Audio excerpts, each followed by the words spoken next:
किसी भी देश की अर्थव्यवस्था की रीढ़ होती है उसका इंफ्रास्ट्रक्चर। अगर आपका इंफ्रास्ट्रक्चर बेहतर है तो देश की प्रगति भी होती रहती है। ये तमाम विश्व के जो देश हैं उनके एक सर्वे और अगर कहें तो स्टडी से सामने आया है। अपने देश की बात कर ले तो इंफ्रास्ट्रक्चर के मामले में हम चाहे कितने भी दावे कर ले, लेकिन कई मामले में हम काफी पीछे छूट चुके हैं। आजादी के 70 साल के बाद भी आज भी हमारे सड़कों पे हर बारिश के बाद बड़े बड़े गड्ढे उभर आते हैं, जगह जगह पानी जमा हो जाता है और ये पानी सड़कों से निकलकर घरों में घुस जाता है और हर साल बारिश में करोड़ों अरबों रुपयों की बर्बादी तो होती ही है, साथ ही एक बसे बसाए घर को भी ये बर्बाद कर देता है। नमस्कार दोस्तों, मैं राकेश श्रीवास्तव। आज हम बात करेंगे देश में इंफ्रास्ट्रक्चर के हालात पर। देश के इंफ्रास्ट्रक्चर के हालात पे चर्चा करने की नौबत इसलिए आई क्योंकि हाल ही में देश की राष्ट्रपति द्रौपदी मुर्मू ने पुणे का दौरा किया था।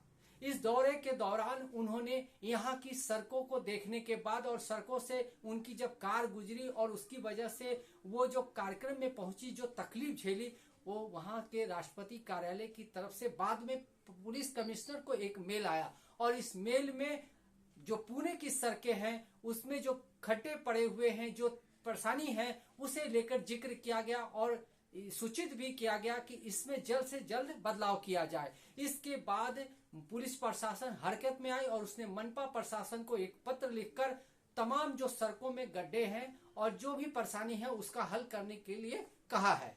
अब मनपा प्रशासन भी नींद से जाग गई है क्योंकि प्रधानमंत्री 26 और 27 तारीख को पुणे के दौरे पे आने वाले हैं। इस दौरान वे यहाँ के जो मेट्रो प्रोजेक्ट है उसका उद्घाटन करेंगे, जो दूसरे चरण का जो प्रोजेक्ट है उसका उद्घाटन करेंगे। तो इस तरह से जो पुणे में जो सड़क की हालत है उसे लेकर राष्ट्रपति ने एक लेटर लिखा और इस लेटर के बाद प्रशासन हरकत में आया। ये तो सिर्फ पुणे की बात है। अगर देश भर की सड़कों की बात कर ले तो किसी भी शहर को उठाकर आप देख ले, हर शहर की अमूमन एक जैसी हालत है। हर जगह बारिश होने के बाद सड़कों पे गड्ढे हैं, पानी जमा होने की स्थिति है और इन्हीं गड्ढों में लोगों के वाहन फंसते हैं और उसके बाद एक्सीडेंट के बाद उनकी जान भी जाती रहती है। तो सवाल ये उठता है कि जब हर देश के हर स्टेट में हर सिटी पे सड़कों पे करोड़ों रुपए खर्च किए जाते हैं तो ये करोड़ों रुपए आखिर जाते कहाँ हैं? जब सड़कों की यही हालत रहनी है तो हर बार बजट में, मनपा बजट में, नगर परिषद के बजट में और जो भी वहां की स्थानीय व्यवस्था है उसके बजट में करोड़ों रुपए का प्रावधान करने की आखिर जरूरत ही क्या है? क्योंकि देश भर में अभी हाल के दिनों में आपने देखा होगा कि बारिश का मौसम है। उत्तर प्रदेश, उत्तराखंड, बिहार, यूपी, मध्य प्रदेश, जहां भी आप जिस भी शहर की चर्चा कर ले या सोच ले, हर शहर में बाढ़ के बाद और बारिश के बाद सड़कों की जो हालत रही है वो दयनीय और बद से बदतर रही है।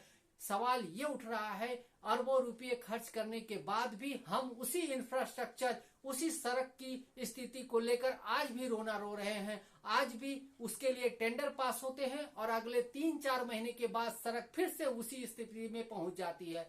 अभी हाल ही में अटल सेतु सड़क को आपने धंसते हुए देखा था। ये केंद्र की मोदी सरकार की एक महत्वाकांक्षी योजना थी जिसमें वो सड़क धंस गई और उसका फुटेज सामने आया था। अभी 2 दिन पहले की बात है, पुणे के जो डाक कार्यालय है वहां पर एक सफाई का काम चल रहा था, ड्रेनेज सिस्टम की सफाई का काम चल रहा था। वहां पर एक बड़ी ट्रक आई थी मनपा की ओर से उस सफाई के काम में सहयोग के लिए। ये जब ट्रक काम करके निकल रही थी तो अचानक वहां का जो हिस्सा है वो धंस गया और पूरी की पूरी ट्रक नीचे चली गई।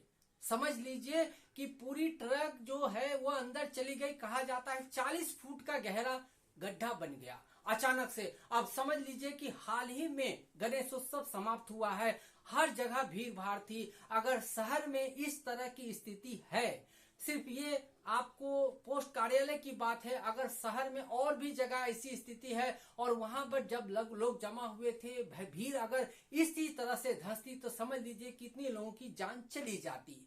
तो हमें समझना ये होगा कि हर बार बारिश के बाद हमारी सड़कों की हालत हमारी असली तस्वीर सामने दिखा देती है। हम बड़े बड़े दावे करते हैं करोड़ों रुपए खर्च करने के, इंफ्रास्ट्रक्चर डेवलप करने की, हम विश्व गुरु बनने की राह पे हैं, हम हिंदू राष्ट्र बनने की दिशा में बढ़ रहे हैं, हमने ये कर दिया, हमने वो कर दिया, अमेरिका के साथ हमारी दोस्ती बहुत गहरी होती जा रही है, हमने यूक्रेन और रूस के युद्ध को रुकवाने में बड़ी भूमिका निभाई। तमाम तरह की बातें की जाती है, लेकिन अपने ही देश की सड़क ऐसी हो गई है कि एक बारिश वो झेल नहीं पाती है।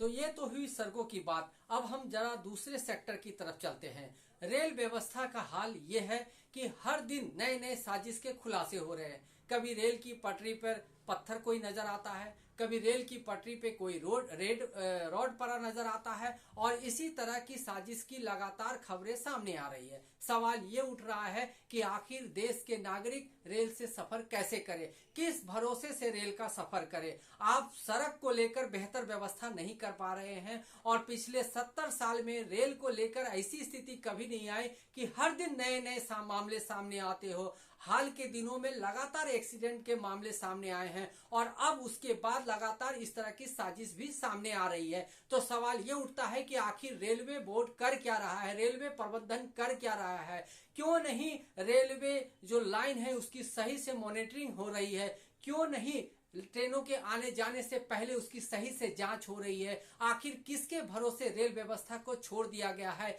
ये सवाल इसलिए महत्वपूर्ण है क्योंकि आम जनता का अधिकांश हिस्सा इन्हीं ट्रेनों से सफर करता है, और जिस सड़क से सफर करता है उस सड़क की हालत हमने आपको बता दी कि देश भर की सड़कों की हालत कैसी है, और हम डंका पीटते हैं कि हमने बहुत सारे उपलब्धि हासिल कर ली है, लेकिन अपनी सड़कों को ही दुरुस्त नहीं कर पा रहे। दिल्ली से लेकर अगर आप कलकत्ता तक बात करें, उत्तर प्रदेश से बिहार तक बात करें, महाराष्ट्र से लेकर आप जम्मू कश्मीर तक बात करें, सड़क की अमूमन एक जैसी हालत है। और ये हालत इसलिए है क्योंकि हर साल सड़कों का निर्माण होता है, लेकिन इसमें करोड़ों अरबों रुपए के भ्रष्टाचार होते हैं। केंद्रीय मंत्री नितिन गडकरी भले लाख दावा कर ले कि उन्होंने सड़कों का जाल बिछा दिया है, लेकिन उन्हें भी इस बात को मानना पड़ेगा कि देश की जो सड़कें हैं आज भी दोयम दर्जे की है, और इसमें बहुत बेहतर काम करने की जरूरत है। आज के लिए इतना ही। नमस्ते।